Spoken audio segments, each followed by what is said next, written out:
日本最近有卷熱潮席捲香港啊，究竟係咩卷呢？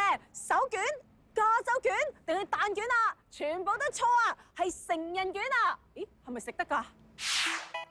絕對唔食得。成人卷係一個另類療法，由日本一位知名助產士渡邊信子發明。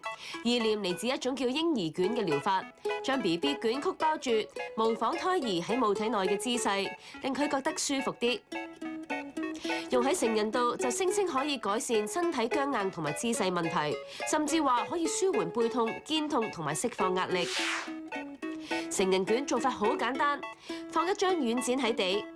被包嘅人先手腳屈埋，頭耷低，布覆過嚟冚過頭，跟住將布嘅兩個角位綁實，再綁埋中間，跟住將整個成人卷瞓低，剩翻兩邊都要綁，盡量減少裡面可以喐動嘅空間。綁好之後就好似胎兒嘅形態，被包嘅人要完全放鬆 ，keep 住呢一個姿勢15分鐘就得㗎啦。講到咁多功效，究竟得唔得嘅呢？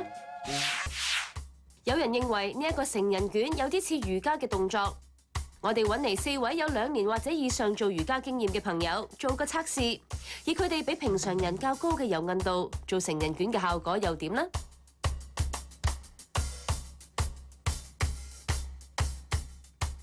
即係咁屈住會攰咯條頸。哦，係個背屈住就舒服，頸屈住就唔舒服咯。心情上好放鬆，因為你成個人放鬆咗身體，跟住你合埋眼，感覺上好似有少少瞓着嘅狀態咯。不過條頸係真係有少少唔舒服嘅。瑜伽會舒服啲嘅，我覺得，因為個時間可以短啲，又達到效果啦。但係個成人卷咗就用咗好多時間咯。有啲唔係咁舒服，條頸尤其是咬住咁樣咯。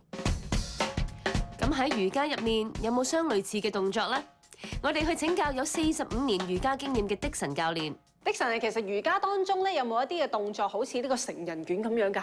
有啊，嗰個動作其實就等於我哋嘅叫做捆綁仰臥嬰孩式。佢綁咗之後咧，係舒緩個背痛啦，同埋可以令到嗰個腸胃喐動，放腸氣同胃氣。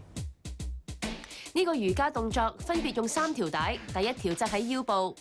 先綁個肚，個用意就係將個肚裏邊啲多餘嘅氣體啦，譬如腸氣、胃氣啦，同埋增加移動啊，改善便秘同胃痛。下一條咧就綁腳嘅，咁綁腳咧我哋就會係令到隻腳唔好彈開啦，咁啊可以舒緩到個臀部外側啦，同埋呢個外側嘅我哋所謂叫做角徑束咧，改善呢個坐骨神經嘅。第3條繩咧，我哋係綁個身同隻腳咧係黐埋，咁我哋用意係咩咧？就係令到個背痛改善，同埋咧可以改善背部膀胱經，可以舒暢。每一個步驟都要配合瑜伽嘅呼吸同埋動作，而整套動作需要做2至3分鐘。最後就要做一套令肌肉放鬆同埋平衡嘅舒緩動作。不過喺扎嘅時候都存在一定危險性，小心之餘最好都有專人在場啦。呢一個捆綁瑜伽咧，同呢個成人卷咧有啲咩唔同咧？其實呢個樣係差唔多，不過咧捆綁瑜伽比佢成人卷效果更加好，同埋更加安全。因為佢綁完之後咧，時間就短啲啦，唔使玩咁耐啦，同埋做完啦，我哋做一個細胸大法同埋舒緩動作咧，令佢可以健康翻啲。其實邊一種治療動作最好都係有專人在場指導，或者諮詢有關專業嘅醫護人士，自己唔好亂試。